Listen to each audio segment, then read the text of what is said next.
우리는 지난주 막달라라는 지역에서 7 귀신으로 인하여서 고통을 받았던 한 여인에 대해서 살펴보았는데요. 오늘은 사마리아 수가라는 지역에서 6 남자로 인하여서 상처투성이가 돼버린 인생, 그러한 한 여인을 좀 살펴보려고 하는데, 이 여인은 먼저 5 남편이 있었고 지금 6번째 남자하고 살고 있는 그런 사람입니다.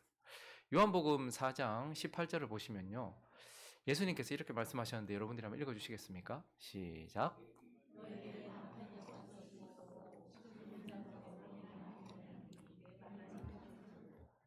남편 5이 있었고 지금 이제 6번째 남자하고 살고 있어요. 우리가 보통 이렇다라고 하면 보통 이 여자 진짜 어지간하다, 대단하다, 재혼 3혼도 아니고 4혼도 아니고 지금 6번째 결혼을 했다, 진짜 정말 대단한 여자다, 혹은 음란한 여자다, 참 욕심 많은 여자다, 이렇게 생각하는 경향이 있습니다. 그러나 그 당시에 유대 사회에서는요, 여자가 결혼이나 이혼과 관련해서 자기가 내세울 수 있는 권리가 하나도, 전혀 권한이나 권리가 없었습니다. 거기다가요, 버림받은 과부가 혼자 자기 삶을 연명해 나갈 수 있다, 그런 사회적 구조도 아니었어요. 그러니까 뭡니까? 이 여자는 계속 남자들에게 버림을 받던 여자였고, 그리고요, 살려고 이리저리 끌려다니던 상처투성이였던 그런 여자다라고 우리에게 가르쳐주고 있어요. 그리고요, 우리가 이 여자를 되게 유명하게 생각하는데, 왜냐하면 이 여자가 우물에서 예수님을 만났기 때문에 그렇습니다. 이 여자가 이런 삶을 살았으니까 좀 어땠을까요? 아마 우울증도 있었을 것 같고, 그리고 아마 대인기피증, 사람을 만나기 싫었던 것 같아요. 그래서 요한복음 4장 6절 7절을 보시면요, 거기 또 야곱의 우물이 있더라. 예수께서 길 가시다가 피곤해요. 너무너무 피곤한 상태로 우물 곁에 그대로 털썩 주저앉으셨다. 원어를 보면 엎어지셨다, 뭐 이런 뜻이에요. 근데 때가 몇 시쯤 되었대요? 6시. 저것을 우리 시간으로 하면 몇 시쯤 될까요? 낮 12시, 딱 정오 정도 됩니다. 성경의 시간을 더하기 6을 하면 우리 시간이 돼요. 그러니까 지금 6시쯤 됐다는 건 지금 한창 뜨거운 때라는 거예요. 그리고 팔레스타인 지역에는요, 이 시간대 사람들이 움직일까요? 움직이지 않을까요? 절대 움직이지 않아요. 이렇게 뜨겁게 장렬하는 태양 아래서 사람들은 움직이지 않는 시간인데 7절에 보니까 뭐라고 얘기합니까? 사마리아 여자 한 사람이 물을 기르러 왔다, 이렇게 얘기해요. 저걸 보면 저 여자는 사람들을 만나고 싶지 않았을 거예요. 뭐 수군수군 거리기도 했을 것이고, 스스로가 사람들을 만나고 싶지도 않았을 것이고, 아마 우울한 마음, 우울증이 있지 않았을까라는 생각이 들어요. 그런데요, 이 여자를 향하여서 오늘 요한복음 4장 4절을 보시면요, 사마리아를 통과하셨다라고 말하지 않고 통과하여야겠는지라, 이거 반드시 머스트가 들어가요. 내가 반드시 사마리아 통과해야. 유대인들은 사마리아 지역으로 지나가지 않습니다. 저 땅이 더럽기 때문이고 저 사람들이 더럽기 때문에 유대인들은 누구보다도 저 땅을 싫어했고 저 사람들을 싫어했어요. 그런데요, 유대인이셨던 예수 그리스도께서 사마리아를 통과하셨어요. 그리고요, 6절에 다시 보시면요, 예수님께서 아무도 다니지 않는 시간이 있어요. 제자들이 좀 짜증났을 것 같아요. 이 시간에 갑자기 예수님께서 이렇게 급하게 어디론가 가실까? 그런데 따라가 보니까 사마리아 지구로 들어가시더니 갑자기 이 더운데, 이렇게 아무도 움직이지 않는데 사람도 하나 없을 것 같은데 예수님께서 우물 곁으로 가셨다, 이렇게 이야기를 하고 있어요. 왜 그랬을까요? 예수님께서 이 여자 만나기 위하심이었어요. 이 여자 만나기 어려운 여자거든요. 집 밖에 잘 안 나와요. 꼭 나와야 되는 일이 있다면 우리 생활에 가장 중요한 그거 물 뜨는 데 잠깐 나오는데 그때도 사람들은 움직이지 않는 시간이니까요. 절대 만날 수 없어요. 그런데 예수님께서 어쨌든 이 여자 만나려고 사마리아 지역의 우물가에 12시, 그것도 정오에 거기에 가셔서 그 여자를 만나주셨고, 이 여자는 상상도 하지 못했던 일이 일어났죠. 하나님을 우물가에서 만났고 거기서 은혜를 입고 구원을 받게 되었던 여자, 그가 바로 사마리아 여인입니다. 그리고요, 무엇보다도 이 사마리아 여인은요, 그렇게 예수를 만나서 구원을 받고 난 이후에 사마리아 지역의 최초의 복음 전도자가 되었어요.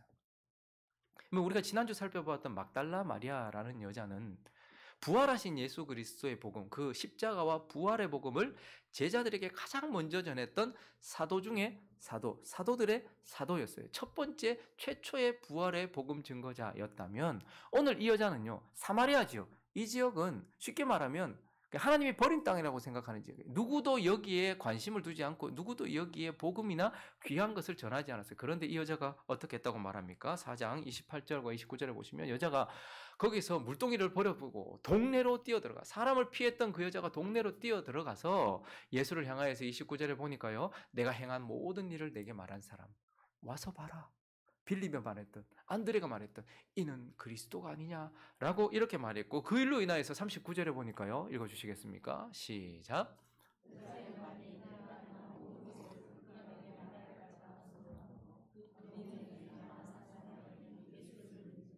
사마리아 사람들이 그리스도를 만나게 되고 예수를 믿게 되었다. 그 일에 최초로 사마리아 지역에 복음을 전했던, 그 이후에 시간이 많이 지나서 핍박을 피해서 갔던 사람들이 복음을 전하기 훨씬 전에 벌써 이 여자가 사마리아 지역에 예수 그리스도를 전했던 최초의 복음 전도자가 되었다라고 이렇게 말하고 있어요. 자, 이제 사마리아 지역의 최초의 복음 전도자라는 이러한 타이틀을 가지고 있는 이 여자를 좀 더 자세히 들여다보면서 이 여자의 인생에는 무엇이 그려져 있는지, 그래서 이 여인을 통해서 하나님께서 우리에게 주시는 교훈은 무엇인지 한 두 가지로 나누어서 살펴보려고 하는데, 그 첫 번째는 먼저 이 여인을 통해서 우리는 목마름과 관련된 교훈을 얻게 돼요. 목마름. 여러분, 이 사마리아 여자를 한마디로 정의해 주십시오라고 말하면, 사마리아 여인, 이 우물가의 여인을 한마디로 정의한다면 바로 목마른 여자다, 목마름을 가진 사람이다라고 이렇게 볼 수 있습니다. 이 여인은 우물에 가서 물을 반드시 길어야 되는, 우물에 물이 필요한 목마른 여자였어요. 거기다가요, 사람도 만나기 싫었고 밖에도 나가기 싫었어요. 그래서 어떻게 해요? 내리쬐는 장렬하는 태양, 그것을 감내하고서라도 물을 뜨러 나가야만 하는 그런 참을 수 없는 목마름, 견딜 수 없는 목마름, 우리가 이길 수 없는 목마름을 가진 그런 여자였다라고 할 수 있죠. 그리고 이 여자는요, 자, 물 떠왔어요. 마셨겠죠? 해갈됐겠죠. 근데 또 어떻게 됐을까요? 그 여인은 그 다음날 물이 떨어지면 반드시 또다시 물을 뜨러 갔을 거예요. 그러니까 이 사람 만나기 싫고 밖에도 나가기 싫지만 나는 나가야 되는, 뜨거운 태양이 장렬하더라도 나가야만 되는, 어쩔 수 없는 그 목마름, 이길 수 없는 목마름을 가진 사람이기도 하지만, 이 여인은요 또 계속되는 목마름을 가진 그런 사람이었다라고 이렇게 볼 수 있죠. 그러니까 이 여인은요 목마른 여자였어요.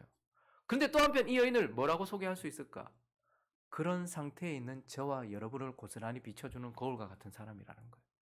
이 여인이 지금 목말라 하듯이 저와 여러분은 분명히 무엇인가를 지금 목말라 하고 있습니다. 우리의 실존 자체는 지금도 무엇인가를 얻으려고, 무엇인가를 참을 수 없어서 그냥 또 시간이 지나면 그것을 찾을 수밖에 없는 그런 목마름을, 실존적인 목마름을 가지고 있는 그러한 우리의 상태를 이 여자가 그대로 보여주고 있어요. 밤에도 불이 꺼지지 않는, 밤에도 꺼지지 않는 이러한 불빛들, 그리고 사람들이요 불안과 두려움 속에서 끊임없이 분주하게 움직이고 있는 이러한 몸짓들, 그리고 우리가 만들어낸 우리 주변에 있는 많은 것들이 우리가 목마르기 때문에 이러한 것들이 생겨났고 이러한 행동들을 하고 있다는 것을 증거하고 있습니다. 여러분, 한 가지, 한 영역만 예를 들어봐도요, 여러분, 이제 우리나라는 먹고 사는 문제 가지고, 물론 아직까지도 가난한 사람들이 많지만 우리의 주 과제는 먹고 사는 게 아니에요. 이제는 어떻게 하면 더 재밌게 살까, 어떻게 하면 더 잘 살까, 웰빙으로 살까, 어떻게 하면 재밌게 살까예요. 그래서요, 이러한 재미에 대한 목마름, 이 한 영역만 봐도 우리가 그렇습니다. 여러분, 지금 예능 프로가 몇 개나 됩니까? 생겼다가 없어지는 예능 프로들, 그리고 예능 채널들만 봐도 보십시오. 거기다가요, 우리에게 도파민을 자극할 만한 그러한 스포츠 채널 같은 것도요, 스포츠도 계속 생겨나요. 그냥 이전에 보았던 스포츠는 이제 우리에겐 별반 재미가 없어요. 그러니까 어떻게 합니까? 더 자극적이고 다극적이고, 그래서 씨름과 스모를 막 섞어서 막 하기도 하고요. 그냥 복싱과 이제는 막 격투기를 함께 섞어서 하기도 하고요. 얼마나 많은 그러한 재미들을 향해서 가고 있어요. 그래서요, 천문학적인 돈이 스포츠 스타들에게 흘러가요. 여러분, 제일 어리석은 사람이 연예인 걱정하는 사람. 어떡하노?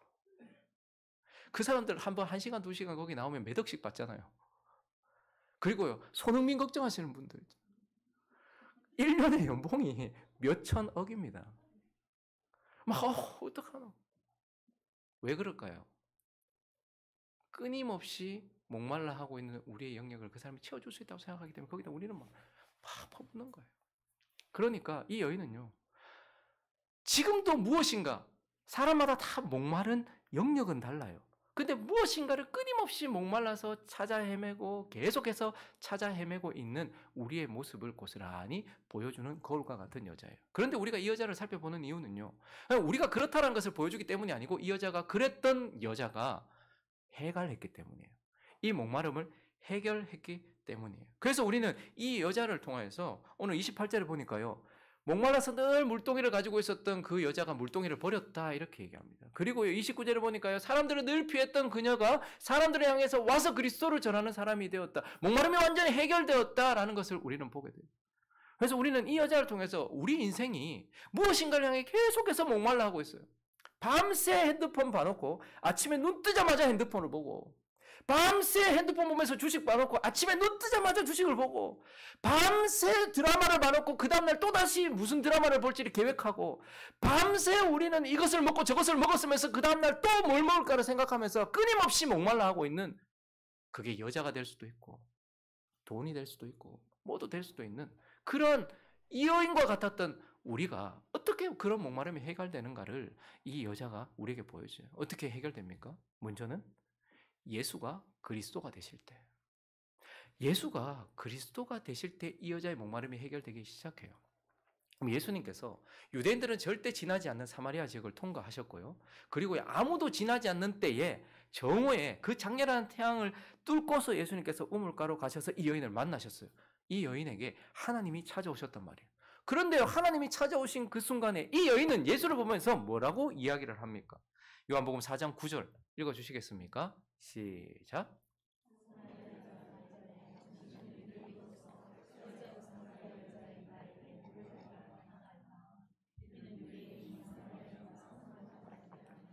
그 여인에게 하나님이 찾아오셨어요. 예수 그리스도께서 찾아오셨어요. 그런데요, 그 여인은 뭐라고 말합니까? 유대인으로 봐요, 예수를. 종교적인 사람, 도덕적인 사람, 정결해 보이는 사람, 그러한 유대인이다 이렇게 이야기를 해요. 예수께서 우리 인생 가운데 찾아오셨을 때 우리는 종교적으로 그분을 맞이합니다. 그리고 도덕적인 분으로, 도덕적인 선생 정도로 우리가 맞이를 해요. 그런데 10절을 내려가면요, 19절에 보시면 이 여자가 예수에 대한 관점이 바뀌어요. 이제 뭐라고 얘기합니까? 여자가 이르되 주여 내가 보니 뭐다? 선지자라고 이렇게 바뀌어요. 이야기를 자꾸 하다 보니까요, 여러분, 선지자들은 주로, 제사장들은 우리를 위해서 중보한다면 선지자들은 주로 뭐 할까요? 하나님께 주신 언약과 말씀에서 벗어났을 때 찌르는 사람들이에요. 하나님께서 이거 도저히 안 되겠다 할 때 누굴 보내세요? 선지자를 보내시거든요. 근데 이 여자가 처음에는 유대인, 뭐 종교적인 사람인가 보다, 뭐 좀 도덕적인 그런 뭐 깨끗한 사람이네 라고 생각을 했는데, 이 사람이 갑자기 네 남편 데려와라 막 이런 얘기를 하는 거예요. 꺼내고 싶지 않은 이야기를 막 하는 거예요. 나를 후벼파는 거예요. 나를 꿰뚫고 보고 있는 거예요. 그러면서 내 인생에 대해서 말하기 시작하고 나에게 변화를 요구하고 나에게 진리를 얘기하는 거예요. 그러니까 뭐라고 얘기하는 거예요? 선지자다. 내 삶에 대하여 가르치고 진리에 대해서 가르치고 닫아놓고 싶고 절대 열어 보이고 싶지 않은 내 방을 자꾸 열려고 하시며 거기에 말씀으로 나를 찌는 그런 선지자다라고 예수를 봤어요. 그런데요, 그 이후에 결국 이 여인이 뭐라고 얘기합니까? 25절과 26절을 보시면 예수께서 이렇게 얘기해요. 여자가 이르되 보니까 나는 메시아 그리스도라 하는 이가 오실 줄을 알고 있고 그가 오시면 모든 것을, 그러니까 메시아를 기다리고 있었어요. 그리스도를 기다리고 있었어요. 그런데 예수께서 이제 뭐라고 얘기합니까? 내가 그다 이렇게 얘기해요. 예수님께서 우리 인생 가운데 찾아오실 때 보면 우리는 도덕 선생 정도로 생각합니다. 어떻게 하면 착하게 사는지, 잘 사는지 정도. 그러다가요, 예수 그리스도가 선지자처럼 내 삶을 자꾸 바꾸려고 하네. 내 삶에 뭔가 진리, 뭔가 새로운 것들로 나를 이끌려고 하네 라는 선지자로 보다가 결국 예수 그리스도는 우리가 뭐라고? 나는 그리스도다 이렇게 얘기해요.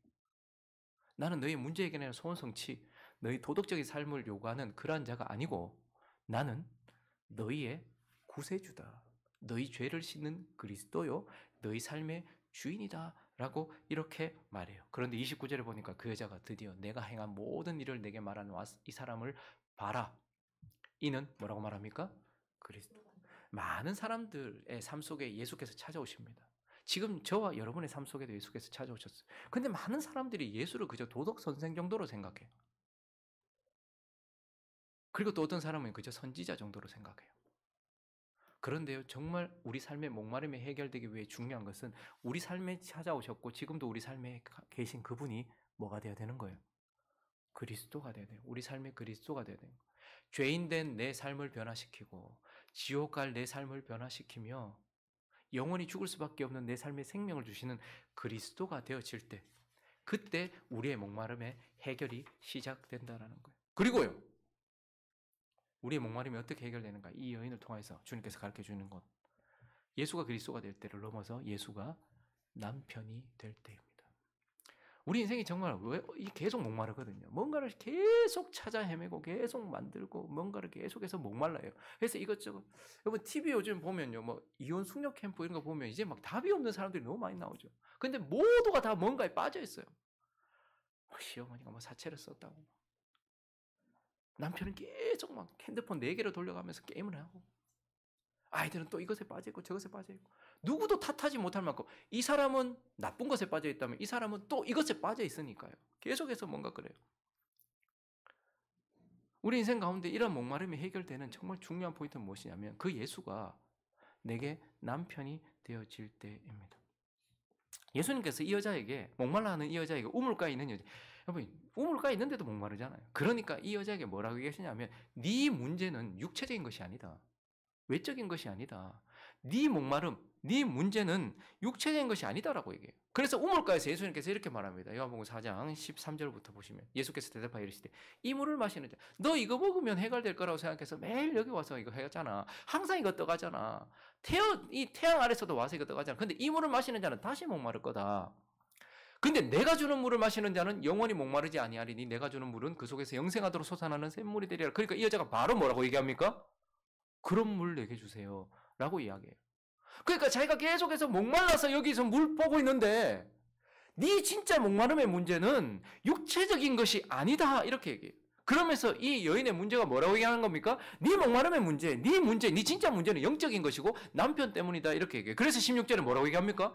이 물을 내게 주세요라고 하는 여자에게 갑자기 뭐라고 말합니까? 네 남편 불러와라 이렇게 얘기해요. 남편이 뭐예요? 남편의 의미, 남편의 영적인 의미가 뭐죠? 남편은 내가 항상 바라보는 것입니다. 나와 연합되어 있는 것, 내가 항상 바라보는 것. 그리고요, 남편은요, 내 신뢰의 대상이에요. 남편을 믿고 의지하잖아요. 그 당시 그 여자들의 문화 속에서 보십시오. 여자는 홀로 살아갈 수 없는 사회적 구조였어요. 남편이 없으면 어릴 때는 아버지가 있어야 됐고요. 이후에는요, 남편이 있어야 됐어요. 그러니까 남편은 뭐죠? 내가 신뢰하고 믿고 의지하는 대상이에요. 그리고 남편은요, 내게 기쁨을 주고 만족을 주는 대상이에요. 그래서 한마디로 말하면 남편은요, 내 사랑의 대상이에요. 내가 최고로 생각하고 내가 항상 바라보고 나에게 기쁨을 줄 것이라 생각하는 그것을 남편이라고 하는 거예요. 그런데요, 이 여인이 뭐라고 얘기합니까? 지금 누구보다도 남편이 많았어요. 첫 번째 남편 지나갔고, 두 번째 남편 지나갔고, 세 번째 남편 지나갔고, 네 번째 남편 지나갔고, 다섯 번째 남편 지나가서 여섯 번째 남자 지나고 있어요. 그런데 뭐라고 얘기합니까? 17절에 이렇게 얘기합니다. 여자가 대답하여 이르되 나는 남편이 없나이다. 아마 이 여자는 부끄러워서 예수님이 자기를 모를 거라 생각해서 그냥 네 남편 데려오라고 하니까 나는 남편 없어요 라고 얘기했을 수도 있고, 아니면 실제적으로 이 여인은 그 남편에게 기대를 걸었을 것입니다. 항상 바라보면서 내게 기쁨을 줄 것이라, 내게 만족을 줄 것이라, 나를 보호해 줄 것이라, 나를 지켜줄 것이라, 내가 사랑하면 내가 뭔가 얻을 것이라 생각했던 그 남편이 나는 없나이다. 그러니까 예수께서 뭐라고 말씀하십니까? 네 남편 없다는 말이 맞다 이렇게 이야기하는 거예요. 이 여자는 버림받을 때마다, 그리고 또 다른 남자가 자기를 데려갈 때마다 바라봤을 거예요. 그리고요, 믿고 신뢰했을 거예요. 그리고요, 기뻐했을 거예요.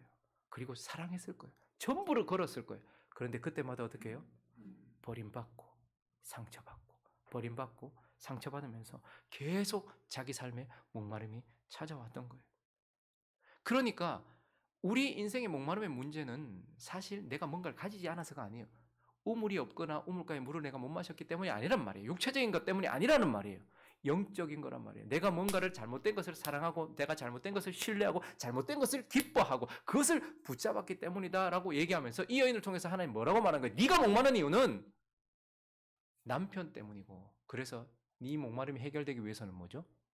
그 여섯 번째 남편을 지나 예수 그리스도께서 일곱 번째 진정한 남편이 되어질 때, 그때 비로소 너의 목마름이 해결될 것이다 라고 우리에게 말씀하고 있는 거예요. 여섯 번째 남자를 지나면서 진짜 남편이 아니라는 걸 알아요. 그런데 중요한 것은 뭐죠? 예수 그리스도께서 우리 삶에 찾아오셔서 진짜 남편이 되어주실 때. 여러분 뭘 목말라 하세요? 뭘 갈급해 하세요? 그거 한번 붙잡은 사람들은 다 허망함을 느낍니다. 이거 붙잡으면 목마름이 해결될 줄 알았는데 또 다른 것에 목말라 하죠. 또 다른 것에 목말라 하고. 그래서 주님이 우리에게 7번째 남편이 되어질 때 우리 목마름이 해결된다는 거예요. 사실 예수님께서 왜 여기 오셨을까요? 4장 4절을 다시 보시면요. 사마리아를 통과해. 저거는 정말 강한 표현이에요. 꼭 가야 된다. 여러분 지금 유대인들은 사마리아 땅으로 결코 들어가지 않습니다. 돌아가는 한이 있어도 들어가지 않아요. 거기다가요. 사마리아 사람들을 사람으로 취급하지 않는단 말이에요. 개처럼 여겼단 말이에요. 그러니까 유대인 제자들 입장에서는 예수님께서 사마리아로 들어가시려고 했을 때 상당히 마음이 어려웠을 거예요. 그런데 예수님은 통과하여야겠는지라 이렇게 얘기해요. 반드시 지나가야. 거기다가 그 유대인과 사마리아 사람들의 반목이 500년이 넘었습니다. 그렇게 생각한 지 500년이 넘었단 말이에요. 그러니까 그 땅 유대인들 누가 가는 거예요? 그런데 예수님이 그 거룩하신 예수님이 사마리아 지역을 통과하셔야만 했던 이유가 무엇일까? 그리고 다시 6절을 보시면요. 너무너무 피곤. 그러니까 예수님도 몸을 입고 계셨으니까 우리와 똑같은 성경을 가지신 분이에요. 그러니까 그 시간에 움직이시면 근데 시간을 맞추기 위해서 그 시간 아니면 그 여자 못 보니까 그 시간 맞춰서 땡낮에 그 장렬하는 태양 아래 그 우물가로 가셔야만 했던 이유가 무엇일까요? 여러분 우물가는 성경에서 특별히 구약 성경에서 언제나 남편이 아내를 만나는 장소예요. 우물가는 신랑이 신부를 만나는 장소예요. 여러분 믿음의 사람 이삭이 자기의 아내 리브가 그 리브가를 만났던 장소가 어디죠? 우물가예요. 아브라함의 종이 우물가에서 리브가를 만나게 돼요. 야곱은 자기가 그렇게 사랑했던 아내 라헬을 어디서 만났습니까? 우물가에서 만납니다. 그리고요. 이집트의 왕자였다가 나중에 양치가 되었던 모세는요. 자기 아내 십보라를 어디서 만납니까? 우물가에서 만나요. 우물가는 언제나 신랑이 신부를 찾아오는 장소. 왜 예수님께서 지금 그 더러운 땅, 갈 수 없는 사마리아 땅에 그리고 아무도 움직이지 않는 그 시간에 그 우물가로 가셨는가? 그 여인이 그리스도의 신부였기 때문이고 예수 그리스도는 그 여인의 참 남편이었기 때문이에요. 6번째 남자를 지나고서 지금도 목말라 하고 있는 그 여인을 향하여 목마르셔서 예수 그리스도께서 남편이 되어 주시기 위하여서 그곳으로 가셨고 그래서요. 그 여인이 그 예수를 남편으로 만나는 순간 그녀의 목마름이 해결되었다 이렇게 말을 하고 있는 것입니다. 그리고 한 가지가 더 있어요. 어떻게 이 여인이 목마름이 해결되었나? 그 예수가 성령을 주심으로써 목마름이 해결되었다는 거 봐요. 우리 예수께서 진정한 남편이 되시는 예수 그리스도께서 이제 그 여인에게 이렇게 말씀하시는데 13절과 14절 다시 한번 읽어주시겠습니까? 시작.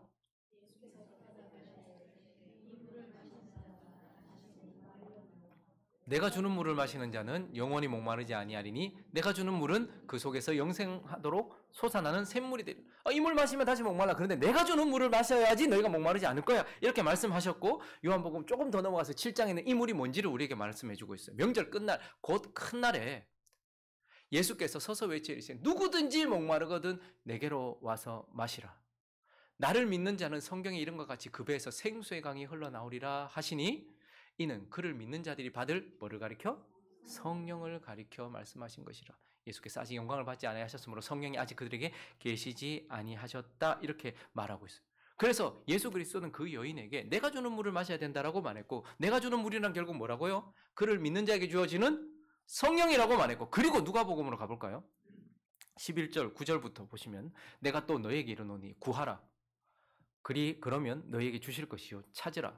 그러면 찾아낼 것이요 문을 두드리라. 그러면 너에게 열릴 것이니 구하는 이마다 받을 것이요 찾는 이가 찾아낼 것이요 두드리는 이에게는 열릴 것이니라. 너희 중에 아버지 된 자로서 누가 아들이 생선 달라 하는데 생선 대신에 뱀을 주며 알을 달라 하는데 정갈 주겠느냐?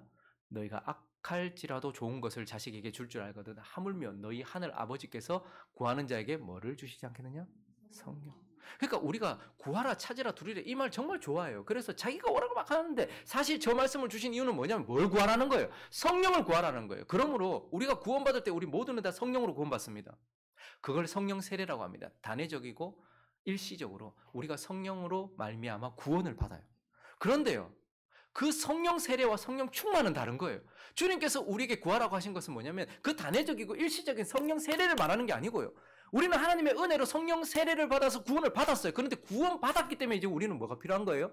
물이 필요한 거예요. 성령이 필요한 거예요. 그래서 성령 충만을 구하라라고 이렇게 말하고 있는 거예요. 그래서 우리 마음속에는 그 어떤 것도 채울 수 없는 영역이 있어서 자꾸 목말라요. 여러분, 그래서 우리가 그 감정적 허기라는 얘기 많이 들어보셨잖아요. 진짜 배고픈 게 아닌데 자꾸 먹어요.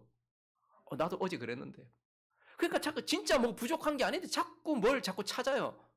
자꾸 뭘 자꾸 땡겨 해요. 근데 그건 진짜 비었기 때문이 아니고 정말 그런 느낌이 생긴다는 거죠. 그런데 왜 그런 느낌들이 생기는가 하면 하나님만이 채울 수 있는 공간이 인간에게 있단 말입니다. 하나님만이 계실 수밖에 없는 그곳이 인간에게 있단 말이에요. 그런데 그곳에 자꾸 다른 것으로 집어넣는 거예요. 돈으로도 넣어보고 여자로도 넣어보고 남자로도 넣어보고 게임으로도 넣어보고 성공으로도 넣어보고 다 넣어보는데도 그건 하나님 아니면 안 채워지는 거예요. 그렇기 때문에 예수께서 뭐라고 말씀하시는 거예요? 우리의 목마름은 실제다. 하나님 없는 우리 모든 인생과 그리고 하나님께 구원받은 우리 모든 인생에 다 목마름이 있다. 그런데 그 목마름은 해결되어야 하고 그 목마름이 진짜 해결되기 위해서는 뭐죠? 예수를 그리스도로 믿고 그리고요. 그분을 나의 사랑의 대상, 나의 신뢰의 대상으로 받아들일 때 내 남편이 되어지고 그래서 그분이 주시는 성령을 우리 속에 충만하게 채울 때마다 여러분 지금 계속해서 우리가 하나님 앞에서 충만하지 못한 삶을 사는 이유는 우리 안에 성령이 충만하지 않기 때문이에요. 성령 충만의 가장 중요한 것 중에 하나는 우리의 정결과 우리의 낮아짐이에요. 그리고 또 하나는요. 우리의 구함에 있어요. 구하는 자에게 성령이 주어진다라고 말하고 있어요. 그러니 우리는 목마를 때마다 찾아 헤맬 것이 아니라 성령을 예수 그리스도께 구해야 된다라고 말하고 있고 그래서 목마를 수밖에 없는 우리의 실존 지금도 목말라 하고 있는 저와 여러분의 삶 속에 해결되기 위해서는 예수가 그리스도가 되시고 그분이 나의 신랑이 된 거예요. 지금 전부 다 이 여자를 보면서 어지간하네 이렇게 생각해요. 야, 이 여자 이거 남편이 몇이고 근데 우리는 이 여자보다 남편이 더 많을걸요. 어렸을 때는 이걸 남편 삼아서 막 갈구해봤는데 이거 아니네. 그리고 지금은요. 또다시 이걸 막 갈구해봤는데 남편 삼아봤는데 이거 아니네. 그러니까 또 다른 무엇인가를 계속해서 헤매고 있는 그래서 우리도 어쩌면 이 여인처럼 6 남편이 지나고 있는지 몰라요. 진짜가 아닌. 그런데 오늘 주님 우리에게 말합니다. 이 여인에게 찾아오셨던 예수 그리스도께서 우물가에 물을 뜨고 있는 이 여자에게 이 목마름은 영적인 것이다. 네가 다른 것을 사랑하고 다른 것을 신뢰하기 때문에 다른 것을 구하기 때문이다라고 말씀하시면서 진정한 목마름의 해갈은 바로 예수 그리스도 그분을 그리스도로 모신 우리가 예수 그리스도를 사랑의 대상으로 내 남편으로 모시고 그분에게 성령을 구하여 얻을 때에 해결된다라고 이 여인을 통해서 우리에게 말씀해 주고 계시는 것입니다. 그리고 또 하나 오늘 이 여인을 통해서 한 가지 또 귀한 정말로 귀한 교훈 하나를 주시는데 그 두 번째는 무엇이냐면 예배자와 관련해서 우리에게 교훈을 주고 계세요. 여러분 성경을 통해서 하나님이 찾으시는 사람들이 있다고 얘기해요. 하나님 어떤 사람을 찾으실까요? 하나님은 잃어버린 자들을 찾아요. 그래서 지금도 계속해서 교회가 전도하는 이유 그리고 우리가 자꾸 우리 주변 사람들을 위해서 기도하는 이유는 하나님이 잃어버린 자들 그런 자들을 찾고 있기 때문이에요. 그런데 오늘 본문에는요. 이 하찮아 보이는 여인을 통해서 하나님께서 찾으시는 또 다른 부류를 우리에게 말씀해 주고 있어요. 23절을 가볼까요? 읽어주십시오. 시작.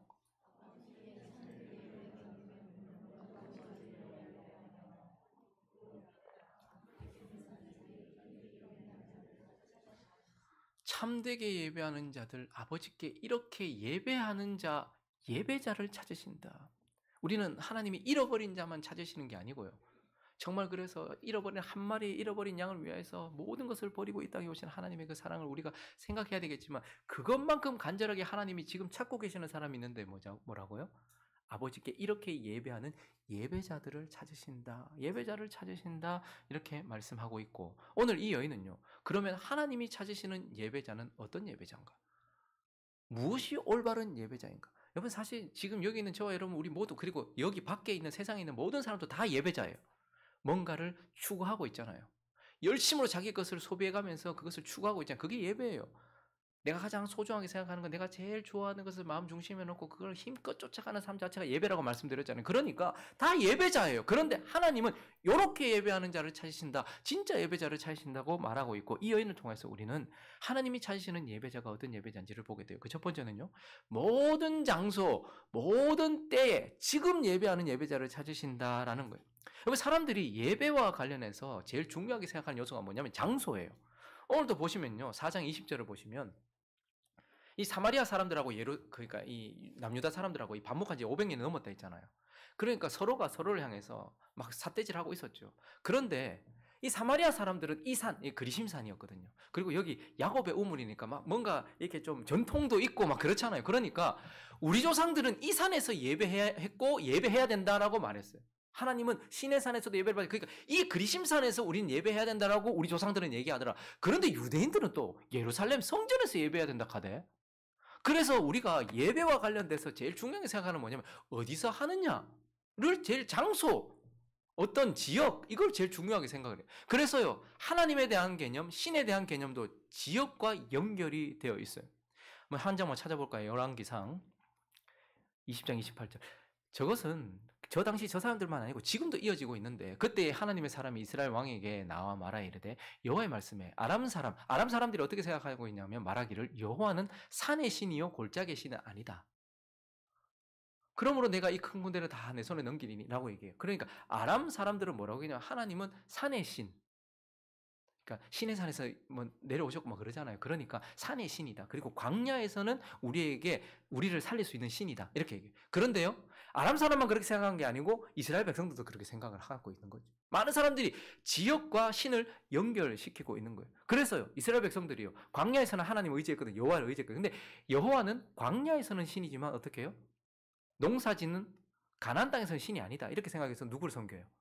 농사의 신 바알과 아세라를. 그러니까 지역과 그리고 신을 연결시키고 있는 거예요. 로마 신화도 보면 그렇잖아요. 포세이돈은 어디 신입니까? 하나님 말고 다른 신은 왜 그렇게 잘 알지? 또 뭐 이 신은 뭐 하늘의 신, 이 신은 뭐 여기 신. 로마 신화만 그래서 우리나라도 그래요. 심지어는 부엌에도 신이 있다고. 부엌을 지키는 신이 있고요. 동네를 지키는 신이 있고. 전부 다 지역과 신이 연결되어 있단 말이에요. 근데 이게 기독교 안에도 들어와서요. 마치 하나님이 어떤 지역에서만 계시는 것처럼 어떤 장소에서만 예배해요. 그래서 그리스도인들이 보면 교회에서는 참 그리스도인 같아요. 목사 같고 장로 같고 집사 같고 권사 같고 성도 같은데 직장 가면 다르거나 아니면 집에 가면 다르거나 예배하는 장소가 따로 있어요. 거기다가요. 또 예배하는 시간이 또 따로 있네. 그러니까 이 시간만 모여서 예배를 하고 나 혼자 있을 때라 혹은 기쁠 때나 슬플 때나 힘들 때나 잘 될 때나 어떤 때는 하나님을 예배하는데 어떤 때는 하나님을 예배하지 않아요. 마치 큐 사인이 떨어지면 연기하는 배우처럼 우리는 어떤 지역에서는 하나님을 예배하고 어떤 시간에는 하나님을 예배하는데 그 지역을 벗어나면 하나님을 예배하지 않고 그 시간이 아닌 때는 마치 그리스도인이 아닌 것처럼 하나님이 아니 계신 것처럼 예배하지 않는 사람들이라는 말이에요. 그래서 하나님께서 우리에게 뭐라고 말씀하십니까? 요한복음 4장 21절에 보니까 예수께서 이르시되 여자여 내 말을 믿으라. 이 산에서도 말고 예루살렘에서도 말고 이 말은 예루살렘이나 산이 잘못됐다는 것이 아니고 장소가 중요한 것이 아니고 너희가 아버지께 예배할 때가 온다는 거예요. 아버지 어디에 계십니까? 모든 곳에 계시는 줄로 믿습니다. 근데 하나님께서 모든 곳에 계시기 때문에 아버지께 예배한다는 건 뭘 뜻하는 거예요? 모든 곳에서 예배하는 자를 원하신다라는 거예요. 성전에서는 거룩한데 예루살렘 성 밖에만 나가면 더럽고 교회에서는 괜찮은데 집에서는 엉망이고 집에서까지는 괜찮은데 사회에 나가면 엉망인 그런 사람이 아니라 하나님은 모든 곳에 계신 그 하나님 앞에 모든 곳에서 예배하는 자를 찾으신다 이렇게 말하고 있어요. 그리고요 23절에 보니까요 아버지께 참되게 예배하는 자들은 영과 진리로 예배할 때가 오나니 곧 언제다? 이때다. 주일만 예배하고 월, 화, 수, 목, 금, 토는 세상 사람과 다르지 않은 삶을 살아가고 요 한 시간은 예배하고 식사 시간에는 전혀 다른 사람이 되고 목장 모임 때는 예배하고 끝나고 나서 내 모습은 전혀 달라지는. 그런데 하나님 뭐라고 얘기합니까? 예배할 때가 있는데 그게 언제래요? 이때래요. 지금이래요. 항상 지금. 그러면 하나님은 예배자를 찾으신대요. 어떤 예배자요? 모든 곳에서 지금 이 순간 예배하는 예배자를 찾으신다 이렇게 말하고 있어요. 그리고 또 중요한 것이 있습니다. 하나님 또 어떤 예배자를 찾으시는가? 아버지께 예배하는 예배자를 찾으신다. 제가 말씀드렸잖아요. 교회 안에뿐만 아니라 세상에 있는 모든 사람도 다 예배자라고. 그리고 다 헌신하고 봉사하고 섬겨요. 그런데요, 우리가 다 헌신하고 봉사하고 예배한 것 같은데요, 전혀 다른 예배로 결말지어질 수 있어요. 딱 요소 하나, 방향성. 똑같이 헌신하고 봉사하고 섬기고 자기 것을 다 내어주고 그렇게 예배를 했어요. 섬겼어요. 헌신했어요. 봉사했어요. 그런데요, 우리 눈에 보기에는 다 똑같은 것 같아. 그런데요, 하나님은 어디를 향해서 예배했는가에 따라서 전혀 다르다라고 해석을 하세요. 어떤 사람은요, 안을 향하여 예배, 나를 위하여 예배해요. 똑같이 물질을 드리고 시간을 드리고 자신을 드리고 정력을 드리고 생명을 드리고 예배했는데요, 그게 나를 위해서 안을 향해서 드리는 예배자들이 있어요. 그래서 이런 사람들 자기 안 알아주거나 자기 드러나지 않으면 그 자리 벌써 떠나버려요. 똑같이 우리 보면 와, 저 사람 진짜 헌신적이다. 야, 어떻게 저렇게 집까지 팔아가면서 자기 삶을 다 들여가면서 저렇게 예배하지? 라고 했는데 겉으로 보기에는 예배자인데 방향이 안을 향해서 자기를 위해서 예배하는 예배자가 있어요.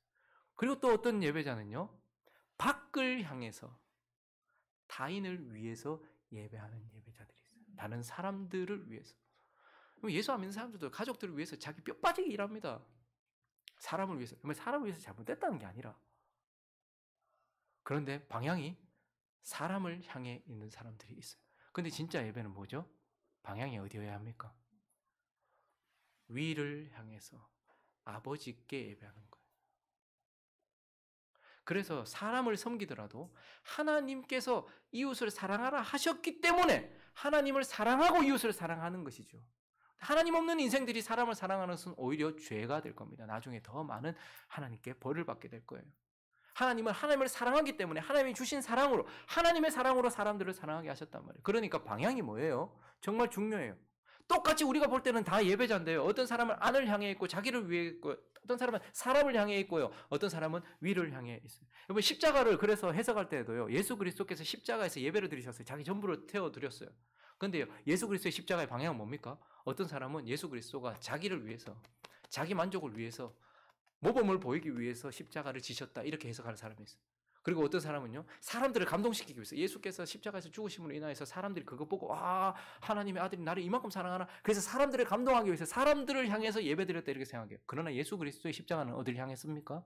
모든 번제는 다 태워서 위로 올라가요. 예수 그리스도는 하나님께 자기를 드리셨어요. 그리고 그 예배를 받으신 하나님이 우리를 변화시키신 것이죠. 그러니까 하나님께서 찾으시는 예배자는 어떤 예배자냐면 위를 향해서 하나님을 인식하고 하나님을 위해서 하나님을 바라보면서 드리는 예배자. 그러한 예배자. 왜 이런 얘기를 하실까요? 정말 헌신적인데 방향이 그렇지 않은 경우를 너무 많이 보시기 때문이겠죠. 그리고 또 하나, 마지막으로 하나님께서 찾으시는 예배자는 어떤 예배자인가? 우리가 잘 아는 영과 진리로 드리는 예배. 영과 진리로 예배하는 예배자들을 찾으신다, 이렇게 얘기해요. 여러분, 예수님께 그 당시의 문화적인 상황 속에서, 사람들의 인식 속에서 사마리아와 예루살렘을 비교하고 계시는데요, 이렇게 얘기하셨어요. 그 여자한테 4장 22절에 보니까요. 읽어주시겠습니까? 시작.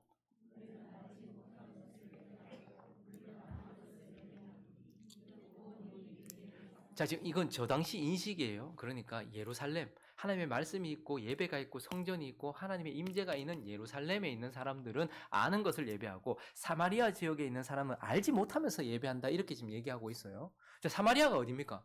사마리아는 북이스라엘의 수도였어요. 자, 그런데요, 사울, 다윗, 솔로몬 이후에 나라가 두 개로 갈라지면서, 북이스라엘과 남유다로 갈라지면서 여로보암이, 나라가 처음 북이스라엘이 시작될 때부터 무슨 짓 했어요? 제사장들, 레위인들 다 내쫓았어요. 그러고 나서 어떻게 했습니까? 자기 마음대로 예배를 만들고 제단했어요. 그러니까 하나님의 말씀대로 레위인들이나 제사장들이 가르쳐준 대로 하나님의 뜻대로 한 것이 아니고 그거 다 내줬고 자기들끼리 예배를 만들었단 말이에요. 그래서 자기 생각대로 예배를 했어요. 그래서 사마리아 지역은요, 하나님의 말씀과 떨어진 채 하나님을 섬기고 있었어요. 망할 때까지, 720년 22년 망할 때까지 그들은 예배를 했는데 자기 생각대로 그냥 하나님하고 상관없이, 율법과 상관없이 그냥 자기 생각대로 예배했어요. 그래서요, 사마리아 지역의 예배는 뭐예요? 하나님 말씀 알지 못했거든요. 그러니까 그 예배는 어떤 예배였을까요? 하나님을 알지 못하는 인본주의적 예배였어요. 인간의 생각대로 드리는 예배였어요. 그리고요, 겉으로 보면 예배가 형식주의적인 예배였어요. 그냥 거긴 종교 공동체라기보다는 정치 공동체였어요. 그래서 어떻게 해요? 어떻게 합니까? 그냥 형식적으로 예배를 하고 있었어요. 그리고 인본주의적으로 자기 인간 생각대로 자기들끼리 합의해가지고 예배를 드리고 있었단 말이에요. 그리고 사마리아 지역이 나중에 어떻게 됩니까? 아수르에 의해서 완전히 722년 망하잖아요. 그리고 나서 어떻게 합니까? 민족을 섞어버려요. 이쪽에 여자 저쪽에 보내고 이쪽에 남자 이쪽에 보내서 섞어버려요. 그러니까 사마리아 지역을 유대인들은 더럽게 여겼거든요. 왜냐하면 하나님을 믿는 이 공동체에서 다른 이방신들과 이방인들과 섞여버렸어요. 그렇기 때문에 이 사마리아 지역은 나중에 어떤 예배가 되었을까요? 세상 사람들이 여기 들어와서 예배를 드리면서 같이 섞였으니까요. 세속적인 예배가 되었어요. 그리고요, 그게 섞이니까 어떻게 될까요? 혼합주의적인 예배가 된 거예요. 그러니까 이들은 하나님을 알지 못한 채 예배를 드리면서 인간의 생각대로 인본주의적으로, 그리고요, 형식만 갖춘 형식주의적으로, 그리고 나중에는 섞여서 혼합주의적으로, 그리고 세상적으로 그렇게 예배를 드리고 있어서 이들의 예배를 한마디로 정의한다면 인간의 감정을 따라 예배했고 인간의 생각을 따라 예배했단 말이에요. 그런데 하나님께서 뭐라고 말씀하십니까? 23절, 4장 23절. 아버지께 참되게 예배하는 자들은 이제 어떻게 해요? 영과 진리로, 인간의 감정이 아닌 하나님의 감동과 성령의 감동과, 그리고 인간의 생각이 아닌 하나님의 생각, 그 진리를 따라서 예배. 그래서 예배의 제일 중요한 건 뭐냐면, 이전 성경에는 어떻게 번역을 했었습니까? 아버지께 참되게 예배하는 자들은 어떻게 해요? 신령과 진정으로 이렇게 번역이 됐어요. 그런데 이게 오해의 소지가 너무 많은 거예요. 그러니까 신령과 진정으로 하고 번역해보니까 열심으로, 전심으로, 최선을 다해, 감동적으로 뭐 이렇게 해석을 한 거예요. 그런데 그것보다 더 중요한 건 뭐냐면, 진리의 영을 따라, 그러니까 진리를 따라 말씀대로 예배하는 게 정말 중요하다라고 이렇게 말하면서, 하나님께서 찾으시는 예배자는 열정적인 예배자라기보다는, 그건 아합과 그리고 이세벨을 섬기던 선지자들과 그 사람들에게 많이 있었어요. 그런데 진짜 예배자는 뭐죠? 말씀을 따라 예배하라는 말이에요. 그래서 하나님이 찾으시는 자는 이렇게 예배하는 자를 찾으시는데, 어떻게 예배하는 자예요? 모든 곳, 모든 때, 지금 아버지를 향해 말씀 따라 예배하는 예배자, 삶의 예배자를 찾으신다라고 우리에게 말씀하고 있는 것입니다. 말씀을 정리하겠습니다. 사실 오늘 이 요한복음 4장에 나오는 사마리아 수가성 여인은 앞에 나오는 3장의 니고데모와 함께 사실 배치되어 있어요. 요한이 이 여자만 딱 떼어놓고 설명하는 것이 아니고요, 3장에서 먼저 니고데모라는 남자와 딱 비교해서 둘이 같이 이렇게 우리에게 제시해요. 그래서 니고데모는 남자고 유대인이었고 거기다가요 유대인 지도자였어요. 근데 이 사람은요 사마리아고 여자고 정말 막 비천한 그런 인생이에요. 근데 이 두 사람을 딱 우리에게 함께 제시하면서 하나님은 우리 인생 가운데 가장 중요한 교훈들을 함께 제시하고 있는 거예요. 니고데모를 통해서 뭘 제시합니까? 거듭남의 중요성을 얘기하는 거예요. 사람이 거듭나지 않고는, 물과 성령으로 거듭나지 않고서는 결코 하나님 나라를 볼 수 없다. 거듭난 사람이 되어야 된다는 걸 얘기해요. 그리고 넘어와서요 4장에서는요 거기서 거듭남으로 끝나는 게 아니에요. 그리고 어떻게 얘기하는 거예요? 예수를 남편으로 모시는, 예수를 사랑하는 남편으로 모시는 자, 예수를 신뢰하는 그러한 자가 중요하다. 거듭났다면 예수를 그리스도로 믿고 그분을 남편으로 모셔야 된다. 그리고 어떻게 해요? 성령으로 충만해야 된다. 그래서 진정한 예배자가 되어야 된다. 이렇게 말하고 있는 거예요. 그래서 우리의 삶 속에도 고스란히 요한복음 3장과 4장이 함께 연결되어야 돼요. 반드시 우리는 거듭나야 돼요.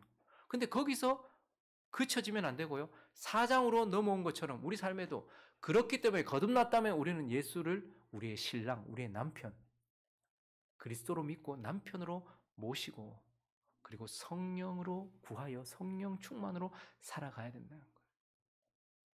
그리고요, 그러한 자가 진정한 예배자가 된다. 예배하는 자로 살아야 된다라고 말씀하시는 것입니다. 오늘 이 말씀 앞에서 우리 또한 이 여인과 같이 목마르지만 그러나 오늘 이 여인을 살펴본 우리가 이제는 예수 그리스도를 신랑 삼아서 그분이 주시는 성령으로 체험으로 인하여서 목마름에서 해갈되는 저와 여러분 되시기를 예수 그리스도 이름으로 축원합니다. 그리고요, 위를 향해 살아가는 자, 영과 진리로 아버지를 영화롭게 하는 자, 모든 곳에서 예배자가 되고, 오늘 오후에 우리가 이제 그 야외를 갈 거잖아요. 야외 가면 뒤에 이렇게 갑자기 꼭 마치 그 예비군 훈련 온 사람들처럼 이렇게 되는, 예배 시간에는 안 그랬는데 그 시간에도 예배가 되고 기쁨이 되고 교제가 되고 나눔이 되는, 지켜볼 겁니다. 주님께서 하신 말씀대로 모든 곳 모든 때에 주님을 기뻐하는 예배자 되시기를 예수 그리스도의 이름으로 축원합니다.